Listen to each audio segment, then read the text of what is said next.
আমরা চলে এলাম চায়না রান্নাঘরে। আজকে আমি বানাবো ট্যাংরা মাছের ঝাল সর্ষে বাটা দিয়ে। এখানে আমি নিয়ে নিচ্ছি ট্যাংরা মাছ, নুন হলুদ একটু সর্ষের তেল মাখিয়ে রেখে দিয়েছি।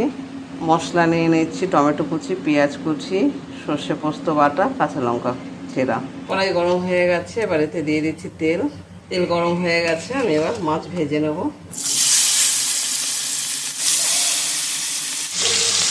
মাছ এক সাইড ভাজা হয়ে গেছে, আমি এবার অন্য সাইড ভেজে নেব। মাছ ভাজা তেলেই দিয়ে দিচ্ছি পেঁয়াজ কুচি। এবার এতে দিয়ে দিচ্ছি সর্ষে বাটা, টমেটো কুচি, কাঁচা লঙ্কা চেরা। সামান্য একটু জল দিয়ে দিচ্ছি যাতে মশলাটা পুড়ে না। এবার দিয়ে দিচ্ছি স্বাদ মতো লবণ, হলুদের গুঁড়ো 1 চামচ। মশলা কষানো হয়ে গেছে, মশলার গা দিয়ে তেল ছেড়ে দিয়েছে। আমি এতে দিয়ে দেবো জল। ঝোল ফুটে গেছে, আমি এবার ভেজে রাখা মাছ দিয়ে দিচ্ছি এর ভেতরে।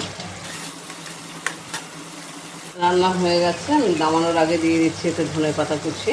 তোমরা অবশ্যই এভাবে বানিয়ে খাবে, যদি ভালো লাগে আমাকে কমেন্টে জানিও।